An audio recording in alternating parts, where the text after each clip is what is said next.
2022 represents the beginning of a new era and a new set of regulations which see the greatest change, potentially, in the history of the sport. A blank sheet of paper for every one of the 10 teams of the Formula One World Championship and new cars to contend with for all 20 drivers. And just 3 days of pre-season testing here in the blistering heat and under the lights in Bahrain. Welcome, folks, to your wrap-up show with me, Will Buxton, Jolyon Palmer, and a veritable smorgasbord of reporters around the track. Jolyon, these 3 days of official testing have come and gone in the blink of an eye, and I think it's fair to say we're still pretty confused about where we sit.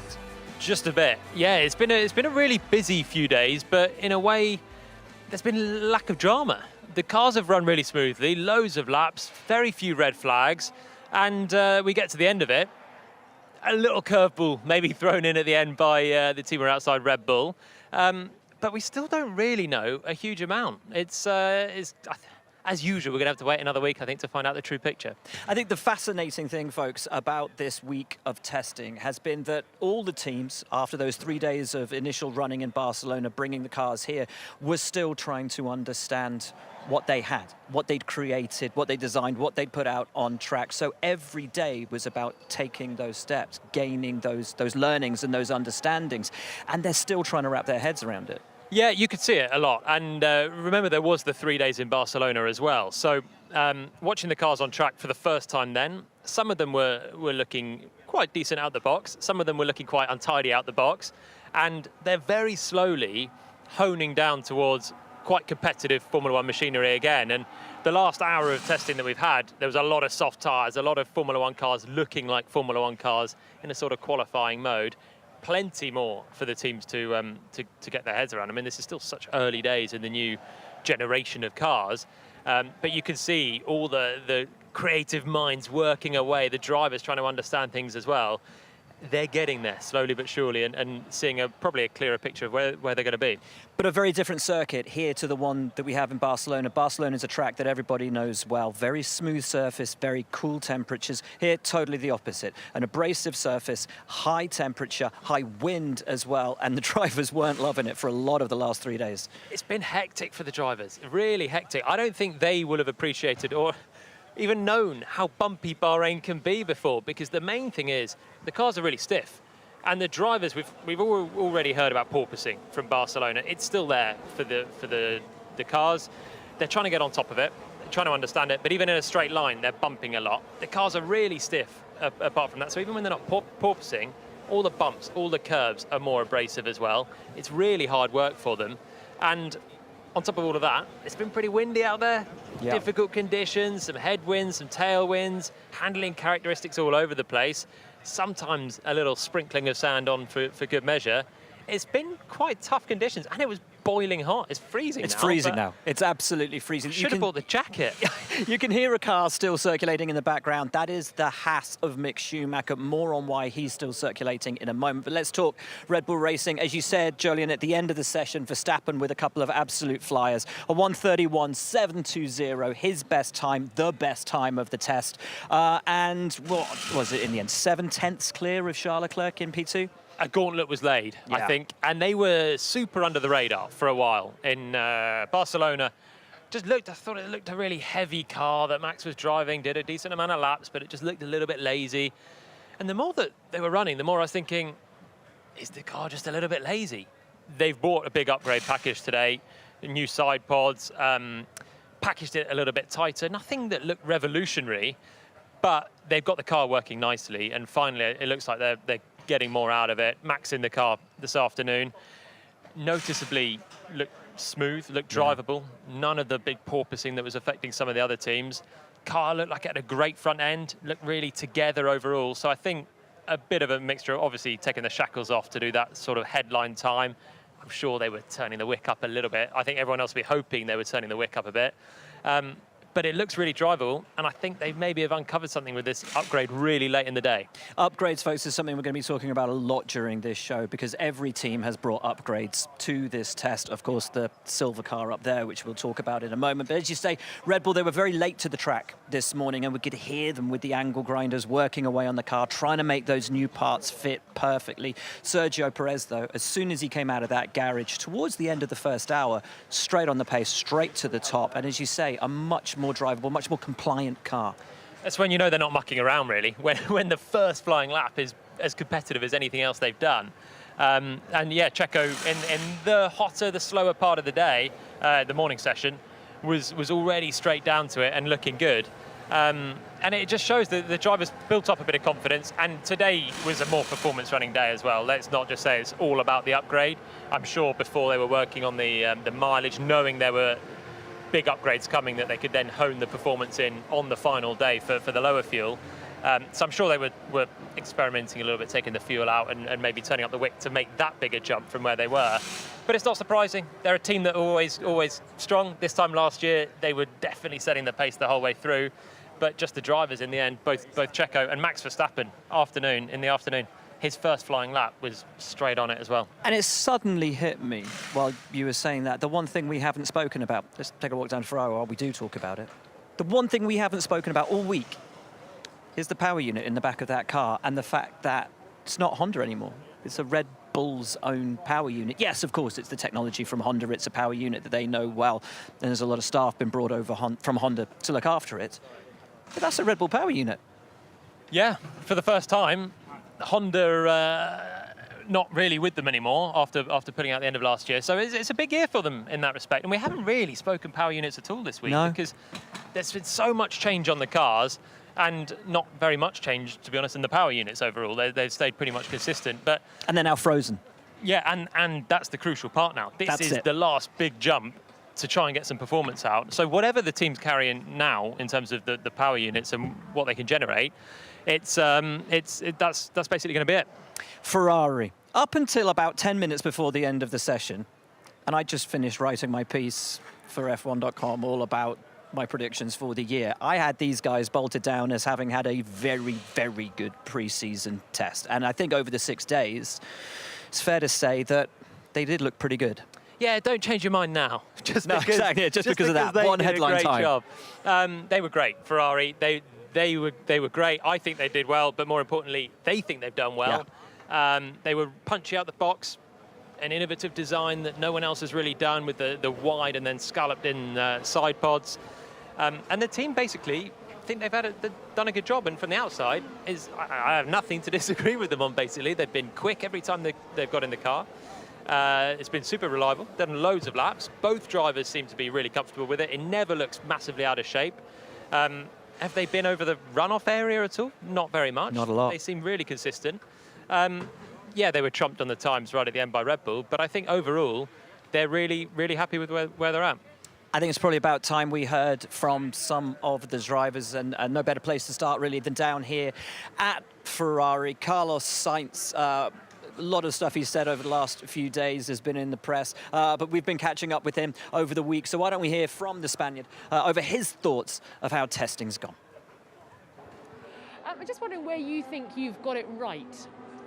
On reliability so far, I think we got it really right to be able to run all the 6 days of testing without creating a red flag and without having a single issue on track. I think this is the priority number one that has allowed us to complete all of our test program and arrive to the first race as ready as we can be.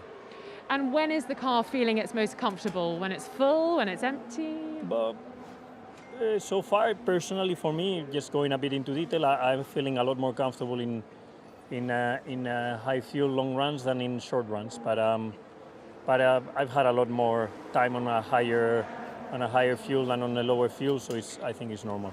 Okay, and in terms of the tyres, you guys struggled a bit last year. How are these new ones feeling on the car?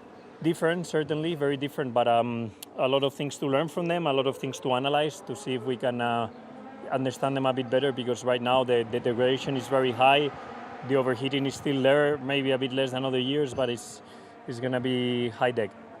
You guys have said that the porpoising is better this week. Have you changed something? Is it something you can continue with all tracks, or is it to do with the ride height here? we keep experimenting with it, and we keep trying to get rid of it. This week we've done some steps forward, but we still have it whenever we go, obviously on the low side with the car. So we need to keep working on it, but certainly some steps in the right direction this week. Good to hear from Carlos.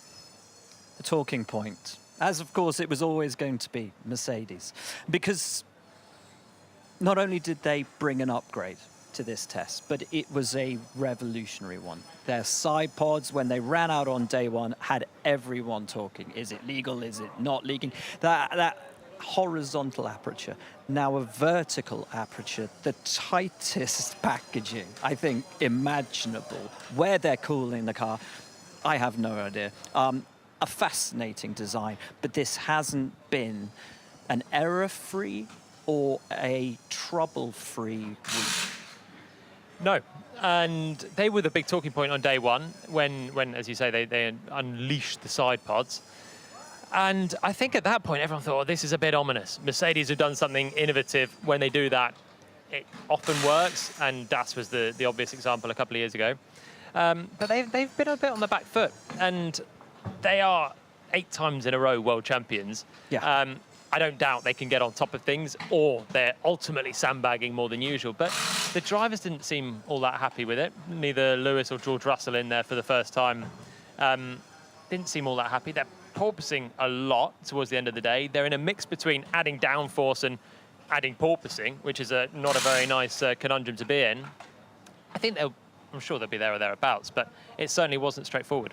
Now, we will talk more Mercedes in a moment, and you will hear from Lewis Hamilton. But as we said at the top of the show, Haas still out on circuit with an extra 2 hours of testing. However, as you may be able to hear, there's no engine note out on track. And in the pit lane, Sam Collins has more on why.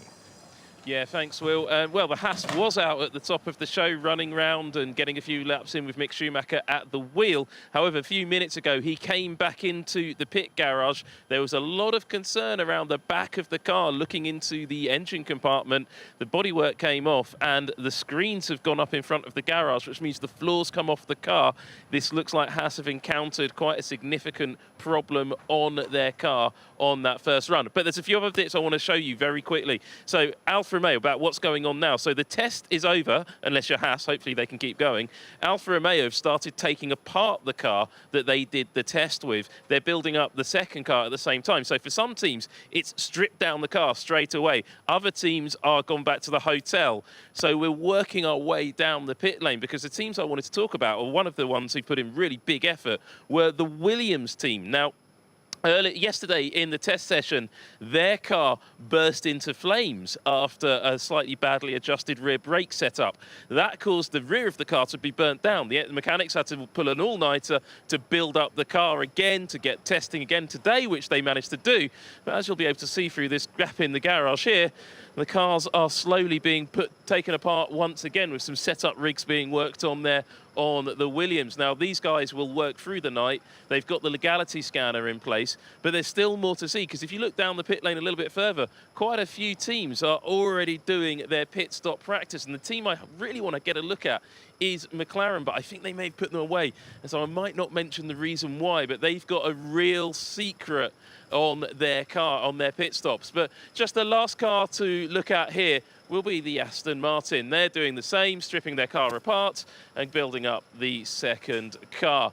But back to you, Will, because while cars are coming apart, the teams don't particularly want us to look at all of the interesting gubbins underneath the bodywork. Do not leave us hanging, Sam. I want to know what's going on down there at McLaren. We'll throw back to Sam later in the show, and hopefully he'll either be able to show us or tell us exactly what McLaren are doing. Let's finish off talking about Mercedes. We see this year in, year out. Mercedes haven't had a great test. Lewis Hamilton's saying we're not competitive. It's the poem that is repeated ad infinitum online. Roses are red, violets are blue. Red Bull look quick, Mercedes won too. So, you know, I didn't know that. I did not heard that before. No, that's good. Is it a case, once again, that these guys are just holding their cards close to their chest, will turn up next week, get a 1-2, and Lewis will say, I really want to thank the guys back at the factory. They've been working so hard all week. Or do they genuinely have an issue?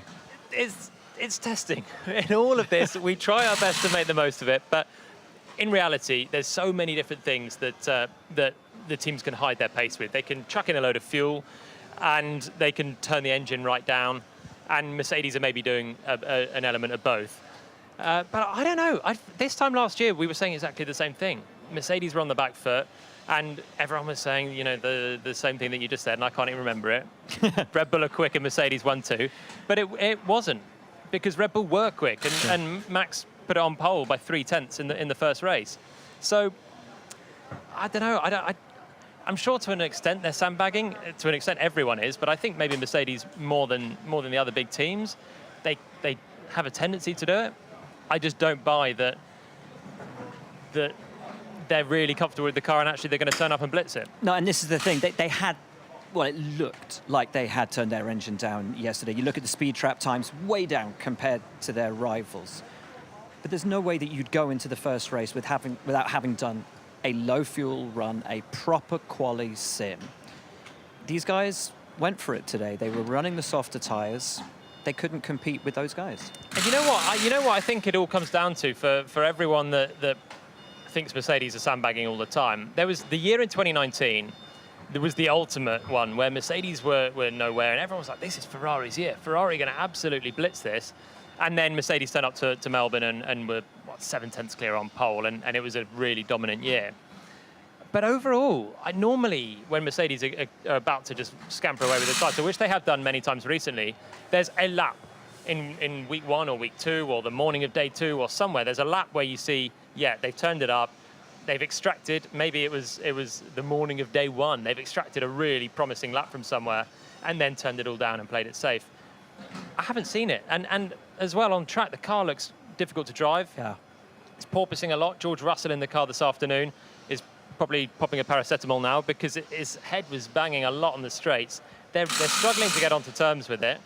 And the handling just doesn't look as well, it doesn't look like they've got as much downforce as Red Bull, but they're also washing a little bit with understeer. They're struggling sometimes with the rear end. Like I said, I'm sure they're going to be able to recover and be in the mix. But on the balance of testing, I think the teams that way have maybe had a stronger few days. Well, enough from us saying what we think about that Mercedes. What does Lewis Hamilton think? The team, of course, have won 8 consecutive Constructors' World Championships, going for 9th in a row. Insane numbers. Lewis Hamilton, of course, going for his 8th Formula One World Championship.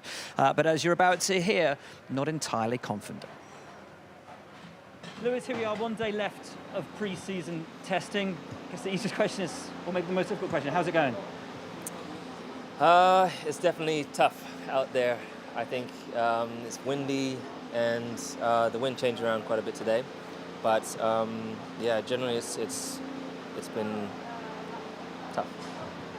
A very different looking car to the one that we saw you driving in Barcelona. Has that changed very much in terms of the car, its drivability, the way you need to drive it in any way? The wind or the... No, the new bounce? package that you're running this week. The package is very, very similar. It's just, yeah, what can I say? I think it's just really that, being that it's the wind, it's the bouncing that we still have that this week, if anything is a bit worse. So we're just working through lots of different scenarios, trying to figure out how to hold on to the downforce and not have it bouncing as it was in the last test. And now that you're seeing everyone, I think everyone's probably in a similar boat. Some have managed to utilize or get around it in a better way. But it's difficult out there. It's bumpy, it's slippery, it's sand. It's in the morning it's way too hot, and yeah, and in the afternoon it's just gusty. So It looks difficult to drive out there, particularly, as you say, over the bumps that are naturally here on the circuit anyway, but also because of the natural tendencies of these new cars. How difficult is it behind the wheel? yeah, it's tough at the moment. It's I mean, you can see on the onboard tank slappers left, right, and center. So you're and then bouncing and bumping, and yeah, it's not quite happy at the moment, but we're trying to tame her. You do obviously have that very new looking car for this week. a big development on what we saw in Barcelona. Are you having to start afresh in any way? Are you behind the curve because you've had to start with this new car this week? The car definitely is different to the last week, but it's just, I think it's more so the tyres working with these temperatures are different here. So it's a different machine this weekend, but I don't think it's the change that we've made. I think so much great work has gone into creating this upgrade, but it's just hurdles that we're coming across with this new kind of car that everyone's facing in 2022. So, but I'm confident in the team here and back at the factory that we'll figure it out. But it's definitely not going to be a smooth road. We thought we'd find somewhere to sit down. Not that we've been sitting down all week, but yeah. And Lawrence Barretto's joined us. Hello. How are you, mate? Very good. What a test we've had. I know, we've barely spoken all week. You've been working so hard. Thanks. It's like a PR for me. We are actually down here at McLaren. You can spin around, Ed, if you want, and show everyone. Not been the best week for them. No, after Barcelona, they came here with their heads held high, very excited to focus on performance. And it's kind of not really happened for them. Day 1, day 2, day 3, they've not got many laps on the board. And it's been a problem that I think they know what they need to do. They just simply haven't had the time to get on top of it. And it's focused around the brakes. The problem seems to be they have a very fast car, but they can't stop it. Yeah, that is a brake problem on the front, and they can't cool them down. And what's even more agonising for McLaren is they have a very fast car around the lap as well, and we saw that in Barcelona. They showed a lot of potential, but they've not been able to run properly. And this was something that caught them by surprise because the characteristics of this circuit are very different to Barcelona. For a start, it's been scorching, so the temperatures anyway are a lot hotter than a February or whenever it was. Was it even early March when we were in Barcelona? I lose track. But either way, it was very cold, and now it's very warm. And on top of that, there's a lot of big braking events here. A lot of times where you're stamping on that brake pedal all in a row, and it's basically caught them a little bit short, really. They don't have enough cooling there. They've tried hard to try and resurrect it and save the day, but it was a little bit too little too late, and definitely too little because they didn't really sort it out at all. So tough week for them. Not a lot of laps on the board day 1, day 2. They did manage to bring new brakes for today, and they pretty much ran in the first 2 hours of the session as many laps as they'd run on day 1 or on day 2. But then when they went for their long run, that brake issue came back. Yeah, and it's super frustrating because it's not the only problem that they've had this week. They've not had Daniel in the car, so he's not had the opportunity to get any mileage. Lando's done a fair bit of running, but just looking at him early, he didn't seem all that happy. Andreas, when he was talking, didn't look that happy. He's a body language kind of guy, and his shoulders were down. He wasn't that pleased. So I think, yeah, it's great, obviously, that they got some laps this morning.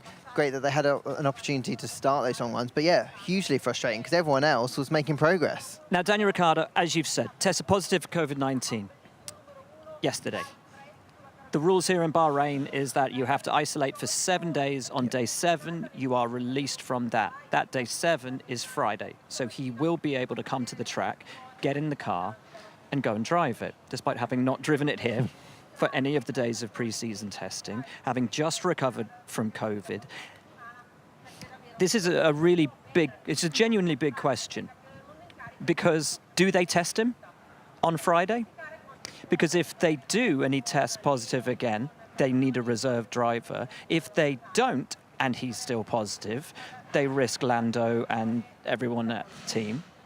What do they do? I think they test him because they have the responsibility to the team, and then if, unfortunately, he's tested positive, they've got, by the sounds of it, a plethora of drivers to choose from. Well, they have a plethora of drivers to choose from. Nick de Vries and Stoffel van Dorn are their reserves, but there are only 2 actual reserves that have any experience of driving these cars. One's Pietro Fittipaldi at Haas, and the other's Robert Kubica, who at Alfa Romeo got about 4 laps.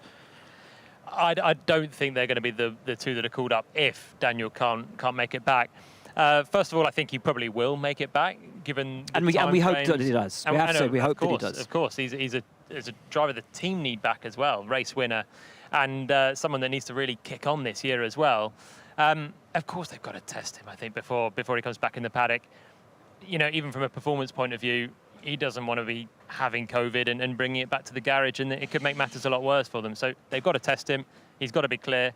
Hopefully he is, and they can crack on. If he's not, I mean, Alpine have offered Oscar Piastri. That was a really surprising move. At first, I thought there was an announcement that Oscar Piastri would be replacing Daniel Ricciardo, because that was kind of how it was worded, but it wasn't. It was just Alpine saying, we would like to announce that we're not going to stand in Oscar's way, and we would like to make him available if you'd like to run him. Yeah, so they've been talking to McLaren, it seems, for a few weeks now, and McLaren's intention was to have another option beyond the two Mercedes reserves. Paul di Resta, of course, they can still call upon as well. So now they've got Oscar Piastri. Has he still got a super license? How many can I be a reserve? how many You know, Johnny, go and have a word. You might be in there. See you later, guys. Has he got still a super license? That I can't promise you, but he's definitely, the team say, someone that But you say for a couple of weeks they've been talking. That's fascinating. Yeah, so the option is that he's the reserve for the season. This isn't a stand-in just in case Daniel isn't here in Bahrain. Wow. They can call upon him at any point during this season as a reserve. Well, we spoke about this in commentary this morning. The idea that if the Formula 2 champion doesn't get a seat, he should just be F1's reserve. I think it's and great. be available for everybody. But it's a win-win, isn't it? It's a win-win-win. It's a win for McLaren. They get the Formula 2 champion. He's really quick, and he'll do a good job. And he's Australian, so he'll fit straight into Daniel Ricciardo's shoes. It's a win for it's a win for Alpine, because their reserve driver, their protege, is going to get some mileage, and they're already giving him quite a lot. But to experience a McLaren a Formula 1 race would be brilliant. And it's the biggest win for Piastri if he can jump in and taste Formula 1 on the back of being F2 champ. Not the only news concerning McLaren today. Literally just before we came on air, they've announced they've done a deal to run young American IndyCar sensation Colton Herta in some old F1 machinery. I mean, they've got all the drivers at the moment. They really do. And they've got still Patricio Award. I was going to say Pato Award, they've still got in the books as well. So it's great news, I think, generally for American drivers. And great that even if this isn't the entry, McLaren isn't the entry, it's another step towards getting an American driver, I think, more mileage to then get a race seat in the future. I know you've got some writing to do, but before we let you go, what stood out for you over the last few days? I'm going to get on the Ferrari hype train. I was talking to Jolie and did commentary about it. Like, we had the Yuki hype train last year. I think it's all about Ferrari. We've been waiting years for them to come to pre-season and look good and then carry that into the year. Carlos and Charles sound really encouraged. Even Matthias starting to let himself feel a little bit excited about the prospects. I'm excited. Don't you break Tifosi hearts, Lawrence. Don't do it. Don't build it up. Sorry, but I can't help it. Like, we need to be excited. I think they're very much in the fight. The hype train's real, isn't it? I really do think it is. If you can't be excited about Ferrari pre-season now, then you're just moody, really, because they've had it all good so far. 6 days, no problems, loads of pace, everyone's smiling. What's not to like? It honestly couldn't have been any better for them. I genuinely think they're surprised at how well it's gone. Oof. Right. How about we go and talk to Sam Collins? Again, standing by in the pit lane. Sam, what's going on? Well, I'm just down here at the Alpine pit area, having a bit of fun with some of their pit stop equipment, how they monitor each individual team and drivers. But the real reason I was down here was actually to look at some of the updates that have been seen on the cars all the way through this session. Pre-season testing, of course, is so important for bringing the latest specification. And down here at Alpine, we can see two slightly different versions of their front wings. So you've got the top section here, where they've introduced a new wicker, they put it on the top element, and you've got the lower element there. And a lot of teams have been introducing new different parts of the cars all the way through.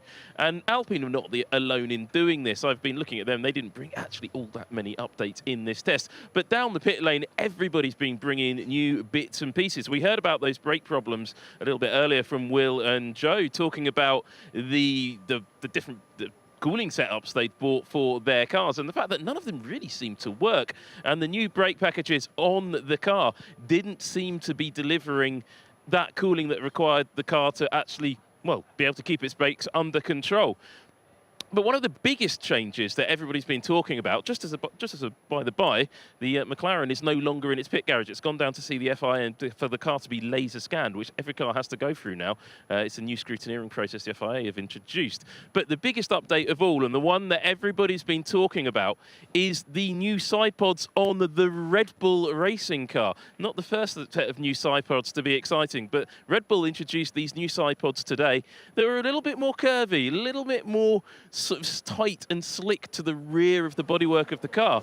And that seemed to be contributing to the fact that this car really didn't seem to be porpoising on its really fast laps. And we saw that later on. Now you can see those differences, that how much curvier it is on the base of that. So there's other big updates that have been brought along. We've all seen the Mercedes side pods. We've seen a bit of new floor work on the Ferrari. And Red Bull, I still think they've got more to come in the first race. So it's really, really interesting. But everybody's asking questions about what the point about the McLaren really was. Well, unfortunately, I can't show it to you right now, but McLaren have introduced some really interesting new wheel guns into Formula One. And they have optical indicators that let you see when the wheel nut has been tightened. It's something no other team has got, and it could give McLaren a huge advantage in pit stops and allow them to get the tyres changed really, really quickly. And let's not forget, those rear tyres are up to 10 kilos heavier than they were in 2021. It's going to be a big challenge in pit stops, in pit equipment, and for updates all the way through this season. Will, back to you. He's good at that, our Sam, isn't he? He knows what he's talking about. He really does. Down here at Alpine. P3 on the board at the end of the day for Fernando Alonso. Glory run or serious? Oh, glory run. Oh, definitely a glory run. But to be fair, he was all serious for the rest of the time. So he was due a glory run. I think a few of the other midfielders did sort of glory runs as well, and Fernando's was quicker than them. But yeah, it's the end of day 3, a lot of rubber down, good conditions, soft tyres, 5 minutes to go. Turn up the engine and go.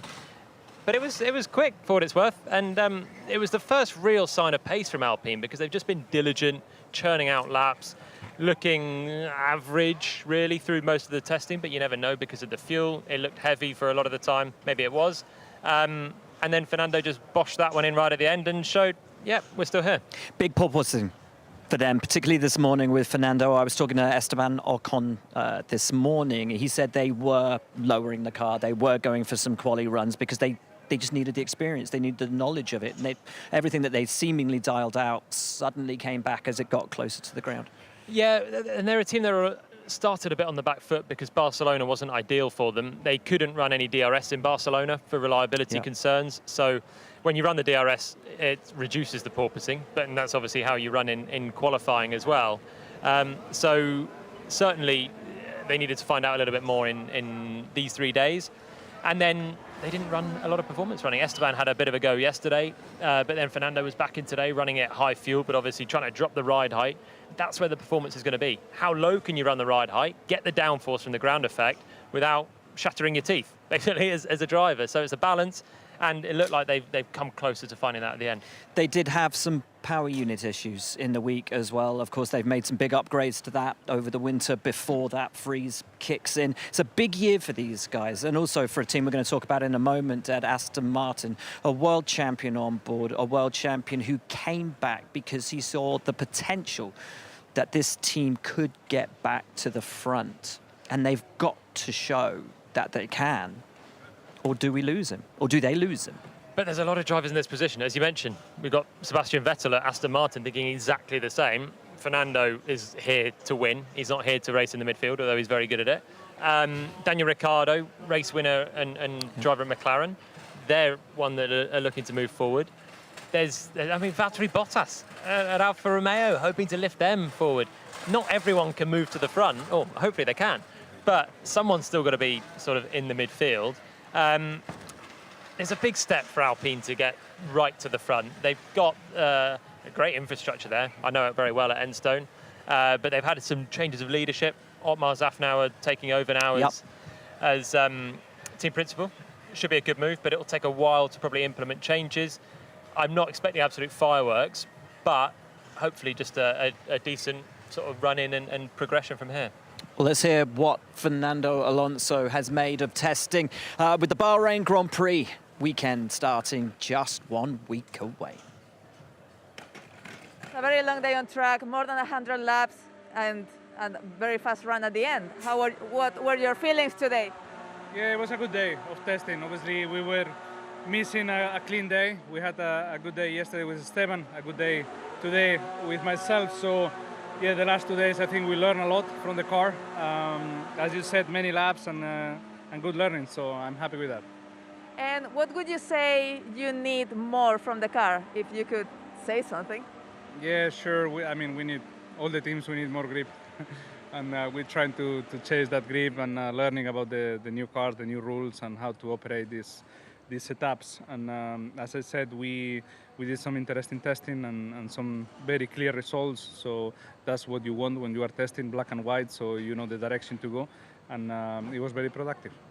Certainly looks like a very tight midfield, and it looks like everyone has given a step forward. Do you think it's good or bad for Alpine that it's such a tight pack?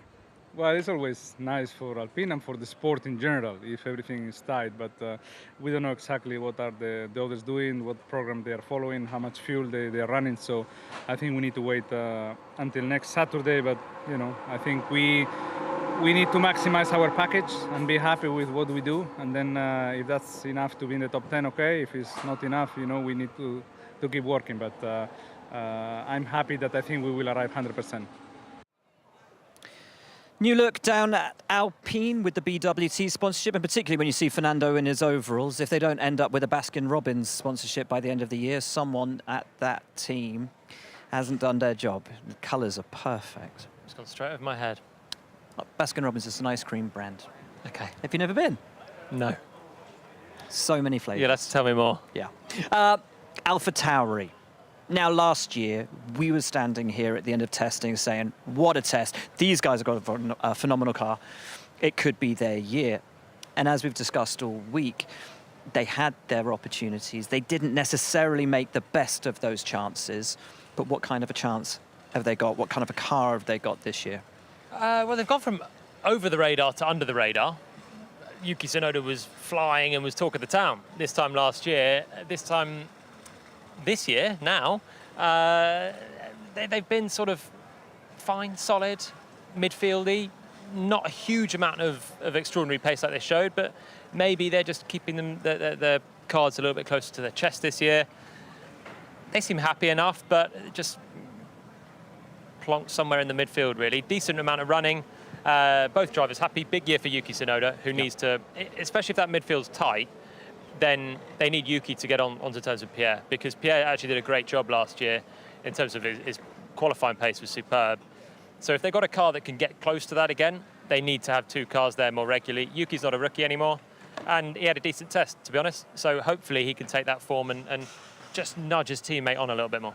It's an interesting design philosophy on the car as well, very much moving away from where they were when they were the de facto, you know, Red Bull B team and kind of taking the cast-offs from Red Bull. It's their own direction, it's their own philosophy. The nose and the front wing is entirely unique. I mean, everybody is unique and everybody is so different, but a very, very different prospect down here. Jody Eglinton tell us early in the week that actually it should allow a greater ease of update to that front end of the car. That's going to be a big thing, because we're talking about all the pace now, but all these cars that are going in different directions have a different amount of upgrade potential. So there's going to be a limit, a ceiling to where they can upgrade to, or at least how quickly they can upgrade. And AlphaTauri have gone in their own way. They've got a sort of raised nose and the front wing mounted on top of it. They've got slightly boxier side pods than some of the other teams. But it's obviously a decent looking car. It's going well. And then it's going to be all about how much can you add performance to it, because everyone else is going to be doing the same. They've been doing it all week. They'll be doing it next week, and it will go on pretty much the whole year.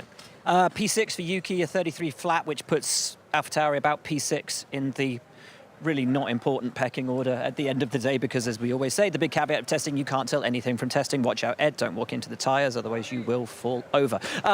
Let's talk about Aston Martin. A car that looked an absolute pig at times on track. Just all arms and elbows for the drivers. They didn't look comfortable at all. But when they started putting in the laps, pace didn't look too bad. It looked sort of on the level with McLaren at times. You know, when you get those most improved trophies and you're like, that's a sort of soft compliment. Yeah. I think that's these guys Really? this week. I think, I don't how far they've improved, I don't know, but they seem to have just quietly dialed the car into a workable window. You're right, in Barcelona, well, I was there and it just looked untidy to drive, really sharp, really aggressive. And it looked that way when we were commentating on day one here. It just looked, every time we went on board with an Aston Martin, it was looking pretty tricky to drive. By the end, it was looking quite nice. The drivers were able to lean on it, certainly a little bit more more forgiving. So a bit of an unknown, not superb, I'd say, but maybe they've got potential to move forward. As we were saying with Fernando Alonso, it's a big year for Sebastian Vettel down here. A big year for the team as well. Their launch into Formula One was supposed to be the heralding of the return of Aston Martin, you know, a sort of a big advertising campaign for the car brand as well. And it flopped. They have to have a good year. Same as Alpine. Yeah. The same as Alpine. Really, they're two teams that I put in the same category. Big chances to move forward. A lot of hype. Star drivers that are aging and need results now. That's why they're paying them the big bucks. And I'd say they've both had sort of similar levels of testing in different ways, but maybe they could surprise next week. They've certainly got the drivers to do a good job in the midfield or further forward. It's the big question. Let's see if Sebastian Vettel has got any answers.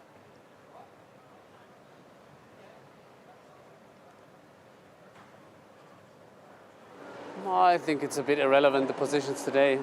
They don't mean anything by next week. So, yeah, we ran through our program, which was good. We did a lot of laps in the afternoon. It was the first time I was in the afternoon session. The track was very different. So, yeah, overall, I'm happy, P10 or not. I think I'm happy that we've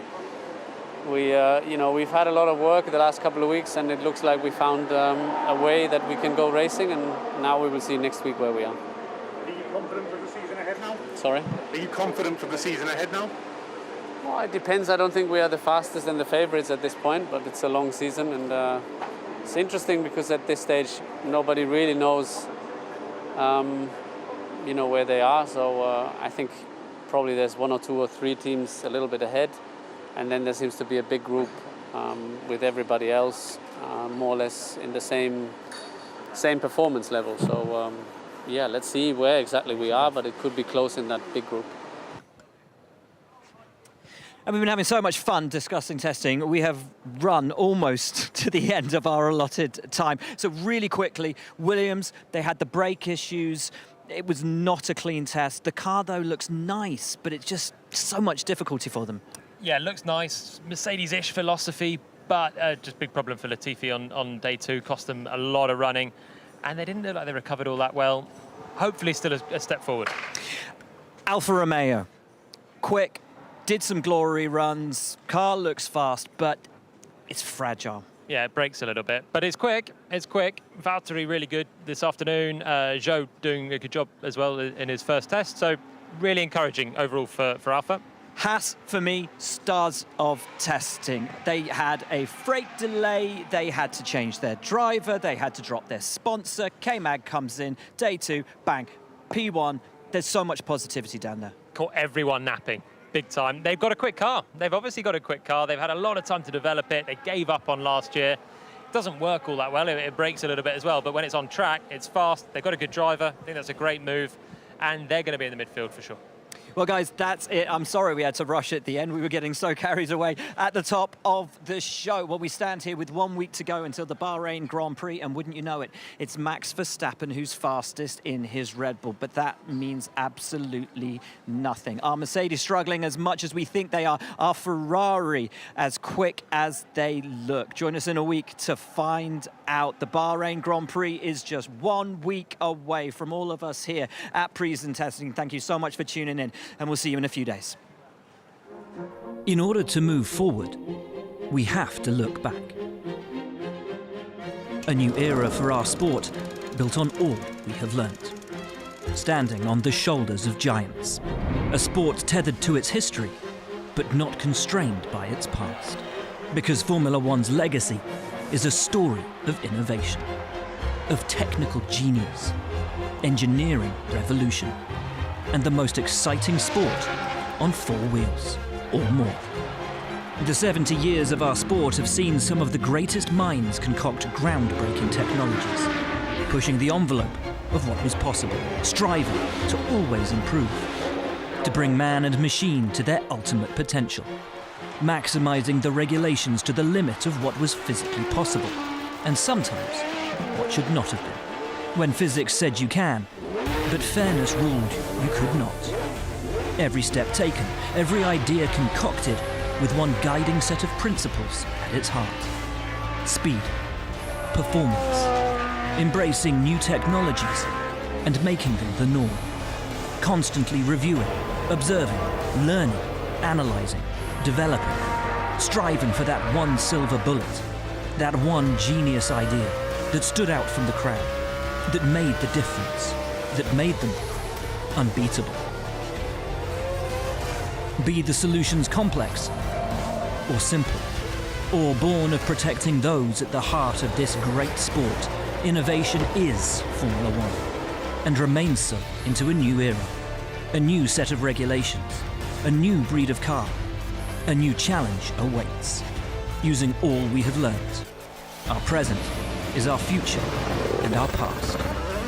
Tomorrow comes today.